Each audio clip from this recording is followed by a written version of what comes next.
Today we're out here taking a look at the 2016 Nissan Sentra.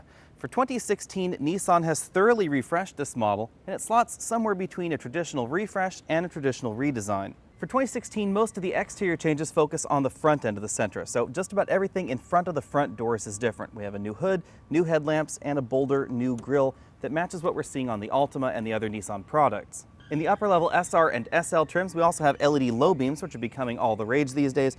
Fog lamps, of course, down here. And you notice we now have a radar cruise control sensor on the front bumper. That's because we do have adaptive radar cruise control available in some trims. For 2016, the Sentra stays about the same size that it was before. It's 182.5 inches long. That still makes this one of the larger entries in this particular segment. As you may recall, the Honda Civic recently started growing, grew about 3 inches in this generation, but it is still actually a little bit shorter than the Sentra. In order to keep it fresh, the rear end of the Sentra has also received some new styling for 2016 with new taillamp modules that do wrap from the trunk lid on over to the body, some new reflectors down here, and some different treatment to the lower portion of the bumper. Under the hood, we have the same 1.8-liter four-cylinder engine that we had last year. It produces 130 horsepower and 128 pound-feet of torque. It is mated to your choice of a 6-speed manual transmission in the base models or a continuously variable transmission or CVT in basically every other trim. Front seat comfort continues to be excellent in the Sentra. This is among the best in the segment. The seat cushion design is very accommodating for my back. We also have a two-way adjustable lumbar support. One thing you should note, however, is that the front of this seat is not power height adjustable, so the height adjustment just affects the back of the seat.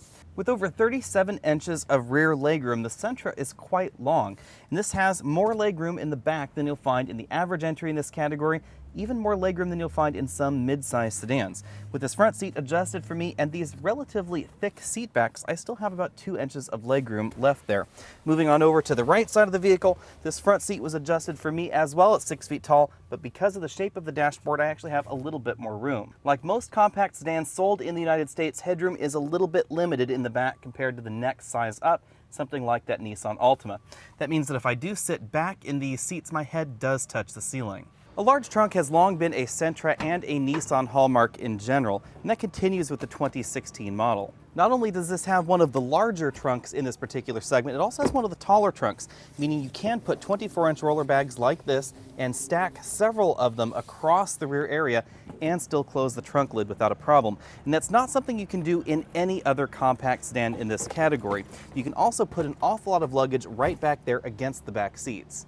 As we find in basically every compact sedan on the market, the front doors are a combination of hard and soft touch plastics. We have soft touch plastics in this center insert right here on the door and a very thickly padded center armrest. In fact, this whole armrest section right here is very softly padded, much softer than you find in your average entry in this segment. Of course, we still find hard plastic trim on the top portion of the doors. Because we're in the top end SL trim, we have this piano black trim. You find a few more soft touch plastics than in some of the competition, with a soft touch injection molded upper portion of the dashboard and hard plastics lower on the dash. We do have an incredibly large glove compartment for a compact sedan. It's difficult to show you exactly how large this is, but you can easily put large bulky items inside like boxes of Kleenex or even mid-sized laptop computers.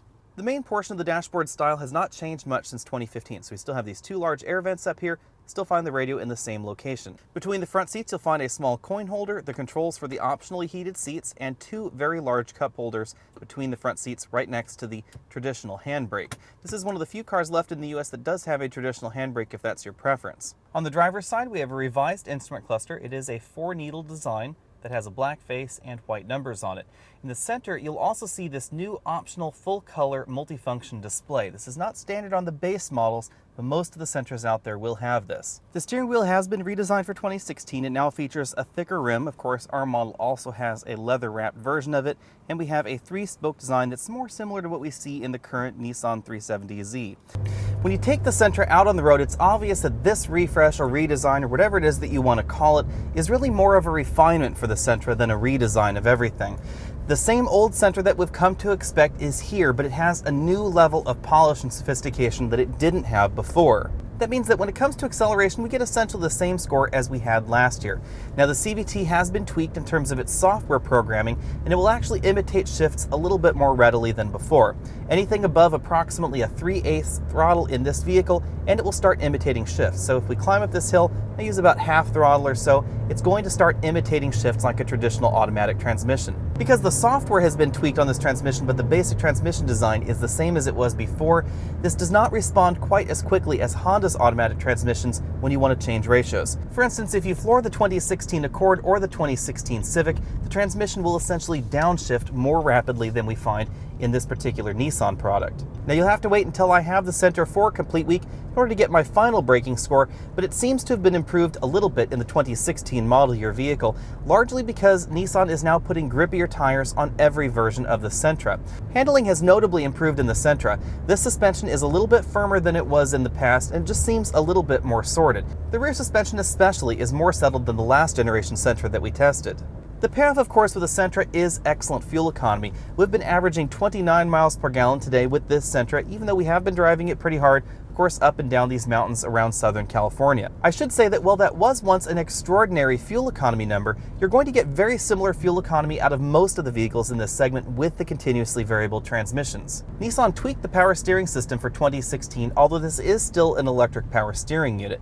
Electric power steering generally numbs the steering feel, and of course that's true for the Nissan Sentra just like it is for every other entry in this segment, but they have done an admirable job of trying to return a little bit of steering feel to the driver. The 2016 refresh also brings Nissan's latest safety systems down here to their compact car. So we have radar adaptive cruise control, collision warning, the automatic braking system, low speeds of course, collision mitigation above around 22 miles an hour. That's where the car is not attempting to stop, where it's just trying to slow down.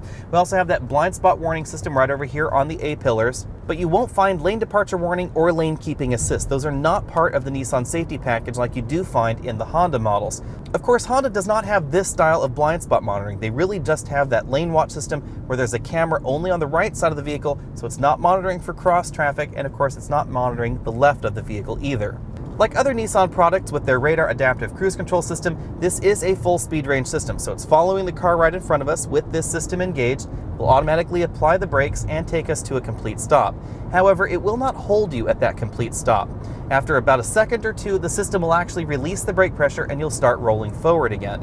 That is different than the Honda system, which will apply the brake pressure to keep you at that stop, and then it will let you know that the traffic has taken off in front of you. You then tap the accelerator pedal or press the button and it will continue. That's not going on in this Nissan system. Once it comes to a complete stop, you do need to put your foot on the brake pedal and hold it there while you're at the stoplight. The 2016 Sentra continues to be one of the least expensive entries in this particular segment, starting at $16,780. That is notably less than the 2016 Honda Civic we recently reviewed. It's also less expensive than the Corolla, the Focus, the Elantra, and basically everything else in this segment except for the Kia Forte.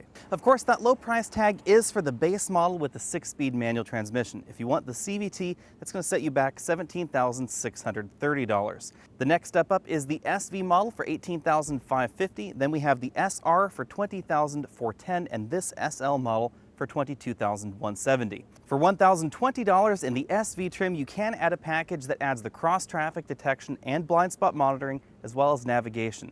That will make your total price $19,570. Of course, that will have the continuously variable transmission in it, and that means that that model is significantly less expensive than a comparable Civic. SR and SL trims also allow you to add a package that contains the radar adaptive cruise control, the auto braking system at low speeds. From approximately 22 miles an hour downwards, this car will attempt to automatically brake itself to a complete stop if it detects that a collision is absolutely unavoidable. At higher speeds, it will attempt to mitigate the collision, reducing your speeds, that way your accident's not quite as severe. Manufacturers in the compact sedan segment seem to be doubling down on active safety, and we can really see that in the 2016 Honda Civic, because you can now get their radar adaptive cruise control and collision mitigating braking system in even the base LX model. The interesting thing, however, is that the models of the Sentra are so much less expensive than the Civic, you can actually get it in this for not that much more. That's the main thing that's going on with the 2016 Sentra. It's going to be about $1,000 to $2,000 less expensive than a comparably equipped Civic all the way on up the line. It's also going to be about $1,000 less than a Toyota Corolla. In a nutshell, that does mean that Honda is being very, very aggressive with the pricing on Honda Sensing in terms of the package pricing, being only $1,000 to add that option. However, overall the vehicle is not as aggressively priced as the Nissan Sentra. The Nissan Sentra is one of the best deals in this particular segment. The Sentra is one of the more comfortable entries in this segment with one of the largest and most accommodating cabins and cargo areas, but it's priced only a little bit more than a comparable Kia Forte. While my personal tastes direct me a little bit more strongly towards the 2016 Honda Civic, the Nissan Sentra is definitely a solid entry in this segment and it should be on your shopping list.